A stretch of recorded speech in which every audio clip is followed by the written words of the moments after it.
Olha que merda, só foi eu apertar o botão de gravação que o vizinho aumentou o volume. Dá pra ouvir? Infelizmente vai sair na gravação, não dá pra fazer nada com relação a isso. Eu sinto muito. Vai com barulho mesmo. Eu vou aproveitar que não tem ninguém em casa, como sempre, né? Não vai ter interrupções, pra continuar essa saga maravilhosa que eu estou fazendo e vocês estão me acompanhando. Muito obrigado quem estiver acompanhando aí. Bom, no último capítulo, né, no último episódio, a gente falou sobre o capítulo 6, se eu não me engano, não é? Dos principados que se conquistam com armas próprias e com virtude. Agora vamos para o capítulo 7, que são dos principados novos que se conquistam com as armas e fortuna alheias, ou seja, principados que você conquista de forma agressiva, coercitiva e com a sorte dos outros. Então vamos logo antes que comece a barulheira aqui de novo. Cara, é complicado. Como eu falei, é só começar a gravar que aparece algo pra atrapalhar. Enfim. Aqueles que somente por fortuna se tornam de privados em príncipes apenas com pouca fadiga, assim se transformam, mas só com muito esforço assim se mantêm. Não encontram nenhuma dificuldade pelo caminho porque atingem o posto a voo, mas toda sorte de dificuldades nasce depois que aí estão. Então todo príncipe que chega no poder depois que tá tudo já encaminhado é mais é mais difícil depois que você está lá de manter. É fácil você entrar, mas é difícil você manter. São aqueles aos quais é concedido um estado, seja por dinheiro, seja por graça do concedente. Ou seja, o príncipe não conquistou o estado, o estado foi lhe dado por alguém, seja por alguém da família, alguém superior. Basicamente colocou um príncipe lá e aí falou, vai, governa aí. Esse príncipe vai ser tem maiores chances de ser mais incompetente, um governante pior. Esses são simplesmente submetidos à vontade e à fortuna de quem lhes concedeu o Estado. Ou seja, o príncipe vai estar no seu posto de príncipe por conta de outrem. Então, como não foi ele que conquistou, se ele não teve capacidade de conquistar, vai ser difícil, dificilmente ele terá capacidade de administrar esse Estado.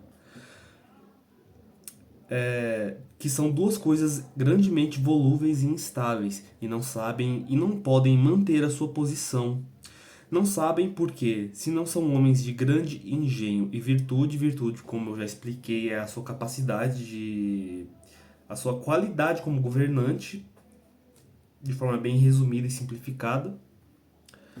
Não é razoável que, tendo vivido sempre em ambiente privado, saibam comandar. Então, um príncipe que não está acostumado a governar, quando ele é colocado de forma automática num posto onde ele deve governar, ele não vai saber governar porque ele não tem essa bagagem de experiência. Não podem porque não tem forças que lhes possam ser amigas e fiéis. Faz sentido, né? O cara foi colocado lá sozinho, ele vai contar com quem? Ainda os estados que surgem rapidamente, como todas as demais coisas da natureza que nascem e crescem depressa, não podem ter raízes e estruturação perfeitas, de forma que a primeira adversidade os extingue.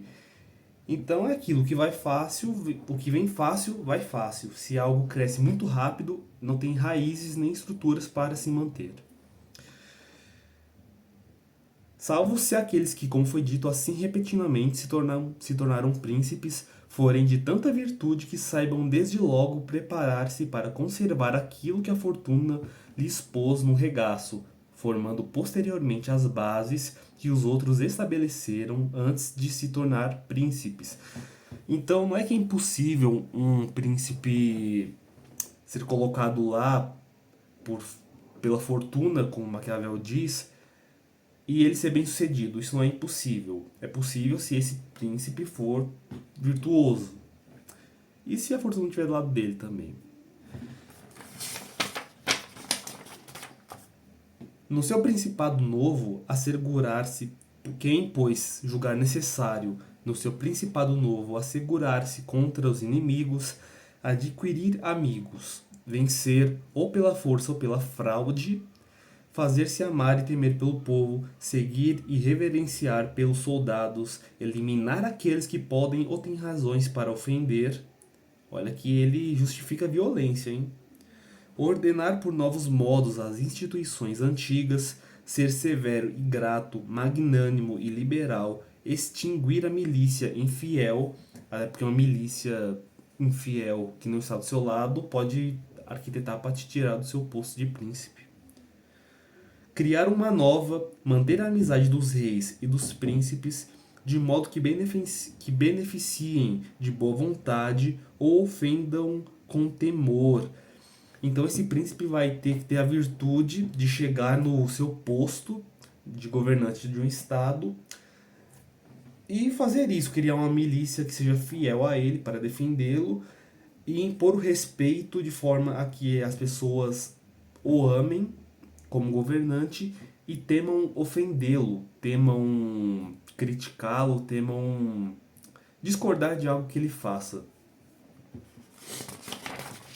E acho que no capítulo 7, resumidamente, é isso. Ele explica como que um príncipe foi colocado lá sem tê-lo conquistado, sem ter conquistado um estado, pode se manter. Resumidamente, é isso. Esse é o fim do capítulo 7. Vamos para o capítulo 8, que fala dos que chegaram ao principado por meio traiçoeiro. Olha só, porque não é só de virtude, de fortuna que você chega num estado, né, ao posto de governante. Tem esse modo traiçoeiro que ele vai explicar aqui agora. Esses são ou quando por qualquer meio criminoso e traiçoeiro se ascende ao principado, ou quando um cidadão privado se torna príncipe de sua pátria pelo favor de seus concidadãos. Então ele está falando no caso que um príncipe chega ao posto de governante por meios traiçoeiros, meios cruéis, vis. Ou é um cidadão que foi posto lá apoiado nos seus concidadãos. É concidadãos? Concidadãos. Tá. Quem considere, pois, as ações e a vida desse príncipe não encontrará coisa ou pouca achará que possa atribuir a fortuna. Então, um príncipe que chegou no seu posto pelos meios traiçoeiros de forma violenta não não se deve atribuir esse resultado à fortuna. A sorte não teve nada a ver com isso, até porque ele usou da força dele para chegar. Suas ações resultaram, como acima se disse, não do favor de alguém, ou seja, não foi um estado dado por alguém, mas de sua ascensão na milícia, obtida com 1000 aborrecimentos e perigos. Então ele conseguiu chegar aonde ele chegou de forma violenta, atacando tudo e todos que estavam no caminho, resumidamente. Com 1000 aborrecimentos e perigos, porque é perigoso você conseguir. É um golpe, é um golpe. Falando de outras palavras, é um golpe. Tais modos podem fazer conquistar poder, sim, de fato, mas não glória. Por quê? Sua exacerbada crueldade e desumanidade, com infinitas perversidades, não permitem seja ele celebrado entre os homens mais ilustres. Então, embora o príncipe chegue no posto de forma cruel, traiçoeira e maliciosa, ele vai conseguir o poder, porém ele não vai conseguir a admiração de outros ilustres conquistadores, que esses conquistadores, no caso, não chegaram no poder dessa forma. Pode ser atribuído à virtude ou à fortuna, mas não de forma violenta. Não se pode assim atribuir à fortuna ou à virtude aquilo que sem uma e outra foi por ele conseguido. Então se o príncipe chegou lá acabando com tudo, ele não usou da virtude nem da fortuna, ele usou do poder da violência, simplesmente. Poderia alguém ficar em dúvida sobre a razão porque, após tantas traições e crueldades, podem viver longamente sem perigo dentro de sua pátria. Ou seja, é normal se questionar como que um príncipe, depois de ter chegado ao posto de governante de forma violenta e traiçoeira, como que ele conseguiria se manter no poder por tanto tempo, não é?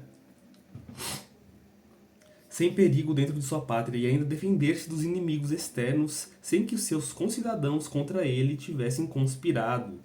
Então é difícil você chegar um príncipe ter chegado a esse posto de forma violenta, de forma cruel, nada ortodoxa e ter um invasor no seu estado e os seus cidadãos não ficarem do lado desse invasor.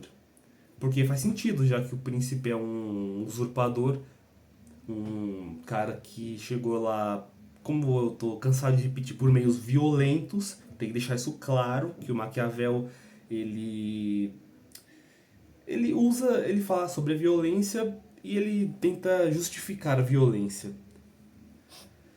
Penso que isso resulte das crueldades serem mal ou bem usadas. Ó, então Maquiavel, como eu disse, está querendo justificar a violência e as crueldades do príncipe, não é? Pode ser uma crueldade boa ou mal executada. Aquelas bem executadas, pode-se dizer, serem aquelas que se fazem instantaneamente pela necessidade do firmar-se. Então é aquela violência, é aquele golpe que o príncipe dá de forma rápida, onde ele só faz, onde ele é rápido, é um ataque relâmpago, só para ele se firmar de uma vez por todas, para ele não poder fazer vários outros golpes ao longo do seu governo. São aquelas mesmo poucas a princípio, são as boas, né? Aquela violência rápida feita de uma vez só.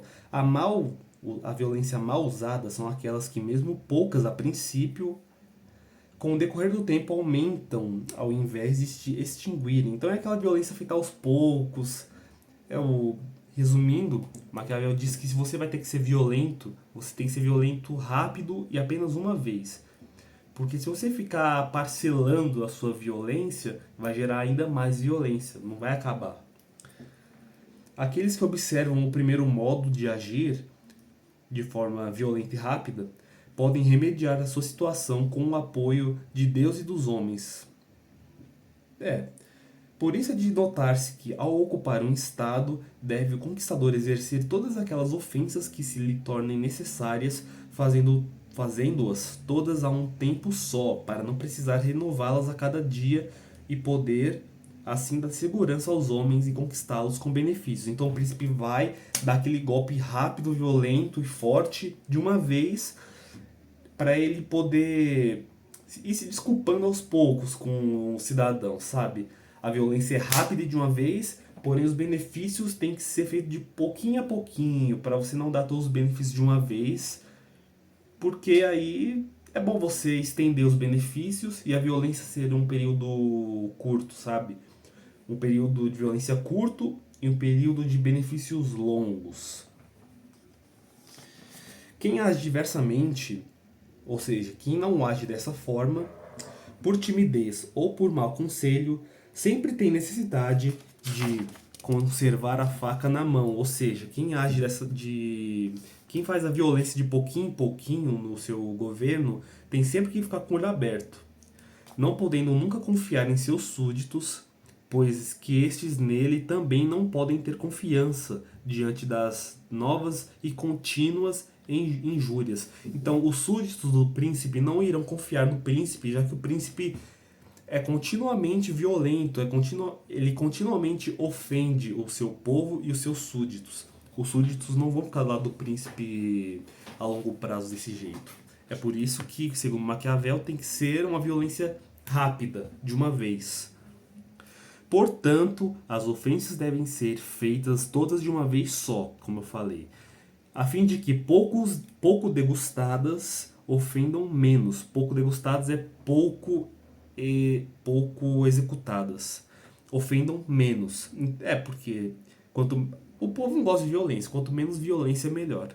Ao passo que os benefícios devem ser feitos aos poucos, para que melhor sejam apreciados. Então, resumindo esse capítulo todo, o príncipe pode chegar ao seu governo de forma violenta, porém, a melhor forma, isso é o Maquiavel explicando, certo? Isso é o Maquiavel explicando. O príncipe pode usar da violência, porém, ele tem que usar da violência de forma rápida, de uma vez só.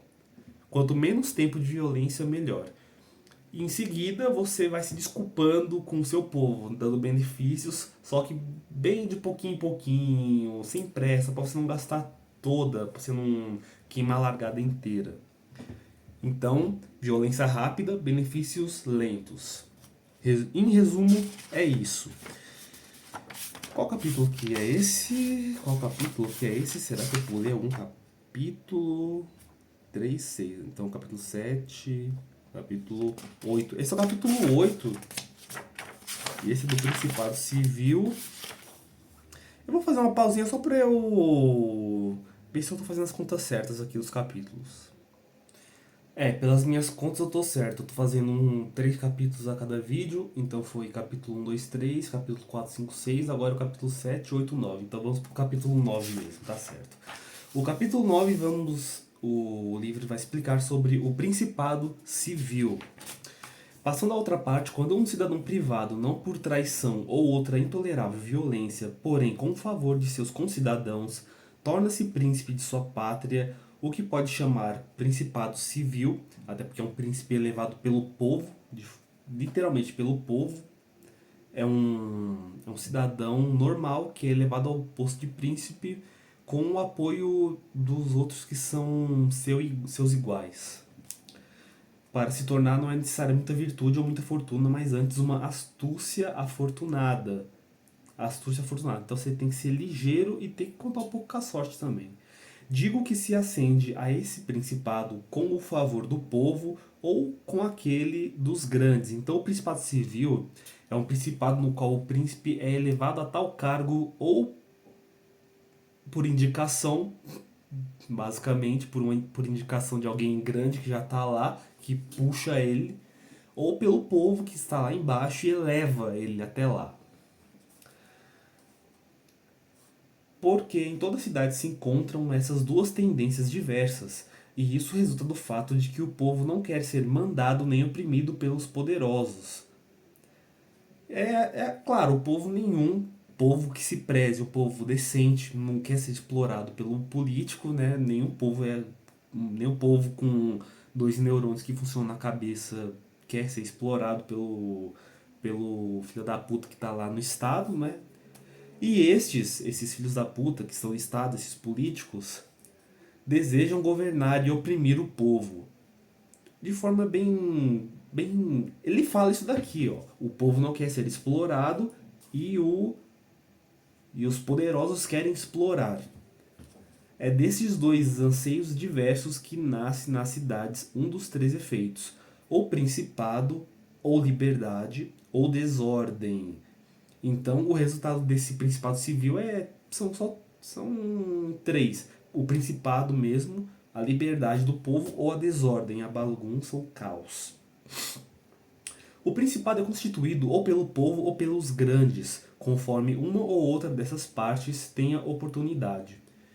Vendo os grandes não lhes ser possível resistir ao povo, começam a emprestar prestígio a um dentre eles e o fazem príncipe, para poderem, sob sua sombra, dar expansão ao seu apetite. Então, se o governante não é bem quisto pelo povo, o povo está lá descendo o cacete no político, que é o que deve ser feito, o político vai pegar um desses cidadãos que estão metendo o cacete nele, vai pegar um deles e colocá-lo do seu lado para usá-lo para continuar governando. Ele vai fazer as regras dele, vai continuar o governo dele usando esse cidadão como bode expiatório, passando por ele para que o povo dê adesão, até porque tem alguém do povo, um cidadão do povo lá em cima, junto desses poderosos. Então o poderoso vai usar esse cidadão normal para continuar governando sem que o povo continue descendo o cacete nele. Ficou claro? Eu espero que tenha ficado claro. O povo também, vendo não poder resistir aos poderosos, volta a estima a um cidadão e o faz príncipe para estar defendido com a autoridade do mesmo. Então o povo está revoltado, está sendo oprimido, e então esse povo vai escolher um representante desse povo, vai escolher um representante para colocar lá em cima, para que esse representante os defenda dos poderosos. Não sei se ficou claro. Tem aqui a autoridade e tem aqui o povo. Quando a autoridade está esmagando o povo vai escolher um representante do próprio povo para subir lá em cima para bater de frente com essa autoridade para protegê-los da tirania dos governantes. Aquele que chega ao principado com a ajuda dos grandes, ou seja, quando o cara é indicado e vai lá para cima, se mantém com mais dificuldade daquele que ascende ao posto com o apoio do povo. Então aquele que chega lá em cima por indicação, ele tem mais dificuldade em ficar lá do que aquele que ascende do próprio povo, sobe de forma de baixo para cima, de forma orgânica. Pois se encontra príncipe com muitos ao redor a lhe parecerem seus iguais. E por isso não podem e por isso não pode nem governar, nem manobrar como entender. Faz sentido. O cidadão chega ao posto de príncipe junto dos outros príncipes, então ele não pode fazer muita coisa, já que não vai ter ninguém ao seu redor para ficar do lado dele. Mas quem chega ao principado com o apoio popular, de baixo para cima, aí se encontra só e ao seu derredor não tem ninguém ou são pouquíssimos que não estejam preparados para obedecer. Faz sentido. Além disso, sem injúria aos outros, não se pode honestamente satisfazer os grandes, mas sim pode se fazer bem ao povo, eis que o objetivo deste é mais honesto daquele dos poderosos, querendo estes oprimir enquanto aquele apenas não quer ser oprimido. Então tem os poderosos que já estão lá, e tem um cidadão que ascende a esse posto que não quer ser oprimido. Então ele teoricamente vai agir de forma a beneficiar o seu povo, até porque é de lá que ele saiu. Teoricamente, né? Um príncipe jamais pode estar garantido contra a inimizade do povo por serem muitos. Então, um príncipe não pode contar que o povo vai estar sempre do lado dele, porque o povo é muito. Dos grandes, porém, pode se assegurar, porque são poucos. O pior que pode um príncipe esperar do povo hostil é ser por ele abandonado, mas dos poderosos inimigos não só deve temer ser abandonado, como também deve recear que os mesmos lhe voltem contra, pois que, havendo neles mais visão e maior astúcia, contam sempre com o tempo para salvar-se e procuram adquirir prestígio junto àquele que esperam venha a vencer. Então, se o governante está lá, ele tem que temer o povo, porque é muito. Porém, se o povo se revoltar, o povo não vai atacar ele de forma direta. Porém, se o príncipe está lá e os seus camaradas ao redor estão contra ele, é pior, porque esses camaradas têm mais acesso a eles, e esses camaradas que estão do lado dele, pela proximidade, é mais fácil de fuder com ele. Então ele tem que ter medo dos seus companheiros mais do que do próprio povo.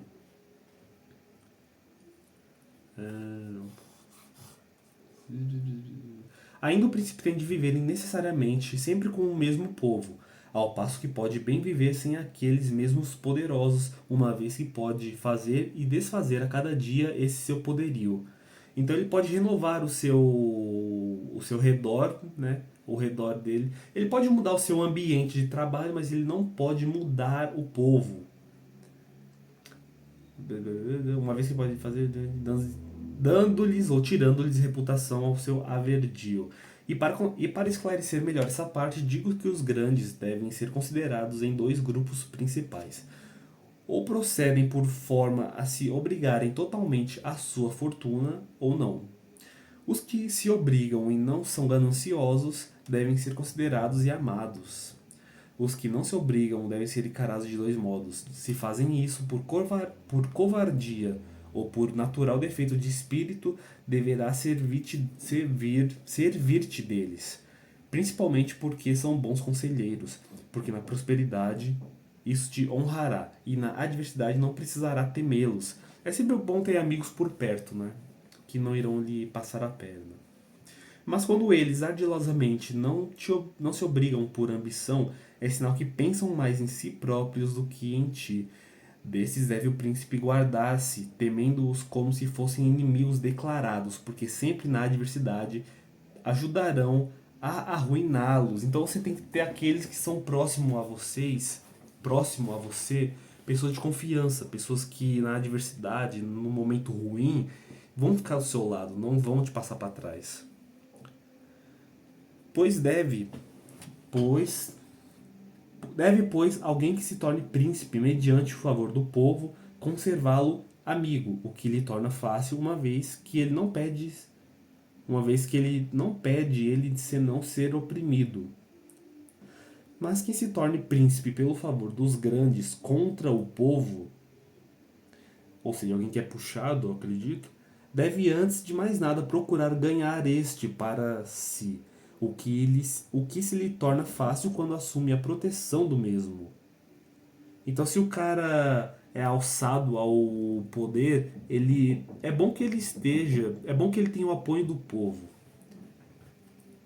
E porque os homens, quando recebem o bem de quem esperavam somente o mal, e porque os homens, quando recebem o bem de quem esperavam somente o mal, se obrigam mais a seu benfeitor. Então, se o povo estava esperando coisas ruins do governante, o governante dá o contrário, dá coisas boas para ele, o povo tende a ser mais benquisto pelo povo.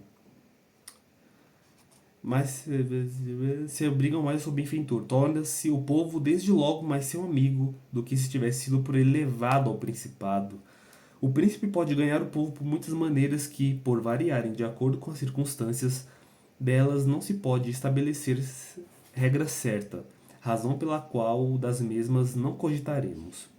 Concluo que um príncipe necessita ter o povo como amigo, pois, de outro modo, não há possibilidades na adversidade. Ele está resumindo tudo. O príncipe tem que ter o apoio do povo. É sempre bom o príncipe ter o apoio do povo, porque o povo é a maioria. Aqui ele fala sobre a Grécia, né? Dá o exemplo da Grécia, que a gente não quer saber. Deixa eu fazer uma pausinha para ver se tem alguma coisa mais relevante aqui.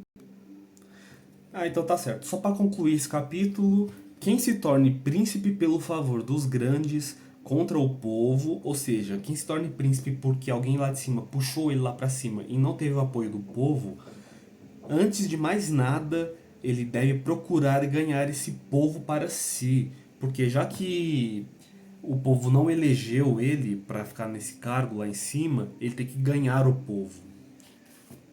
Contudo, essa parte é extremamente interessante, ao final do capítulo. Preste atenção em como em 1500 isso se aplica ainda hoje, 2024.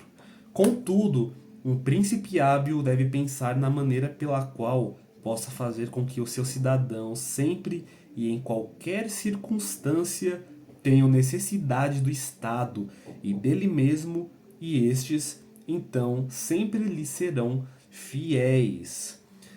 Eu quero que vocês prestem atenção nessa parte. Um príncipe hábil deve pensar na maneira pela qual possa fazer com que os seus cidadãos sempre e em qualquer circunstância tenham necessidade do Estado. O príncipe tem que fazer com que o Estado seja necessário para o povo. O povo tem que ser dependente do Estado. Porque se o povo não tem dependência do Estado, o povo não tem dependência do príncipe. O povo não precisa de um príncipe. O povo não precisa de um governante. Até hoje se aplica, gente. O Estado... Eu vou explicar como é que funciona. O Estado não quer o seu bem.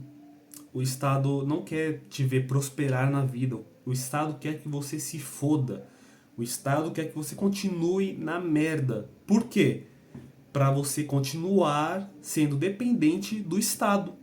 Porque se você é uma pessoa bem-sucedida e você não precisa do Estado, se todo o país não precisa do Estado, o Estado não tem necessidade. Dá para entender isso? É complicado entender que o Estado quer sempre o pior para você, para que o Estado continue lá se mantendo no poder? É tão simples, gente. É incrível como no Brasil a gente não entende isso. A gente, como eu falei no vídeo anterior, a gente idolatra o Estado. A gente quer mais Estado, a gente quer mais político, a gente quer ser mais mandado. É o Brasil. Se a gente continuar pensando assim, o Brasil vai ser para sempre um país de terceiro mundo. Mas eu, pessimista como sou, já acredito que o Brasil não tem salvação. O Brasil é o país do passado, é o país miserável e não tem o que se possa fazer. Não importa quantas promessas, desde 1500, são 500 anos de país. 500 anos de país? São, desde 1500 o país não vai pra frente, gente. Você acreditar que o país vai melhorar, seja por político A ou B, é muita esperança. Não sei se é esperança, ignorância ou sei lá, infantilidade. Mas resumindo, cara, em 1500 ele fala isso, ó, 1500. Um príncipe hábil deve pensar na maneira pela qual possa fazer com que o seu cidadão sempre e em qualquer circunstância tenham necessidade do Estado. Em 1500 o Estado já articula para fazer o povo ser dependente dele. Não tem mais o que dizer, gente, é isso. E bom, como eu falei, eu não queria ter que fazer um paralelo do livro com a nossa realidade, mas é impossível, porque tem coisas nesse livro que ainda se aplicam até hoje. Obrigado a todos que assistiram, deu meia hora de vídeo, um bom tempo. Esse último capítulo foi maior, porque não tem muitas coisas pra você cortar. Eu tive que ler praticamente tudo. E é isso, gente. Obrigado a todos e até o próximo capítulo.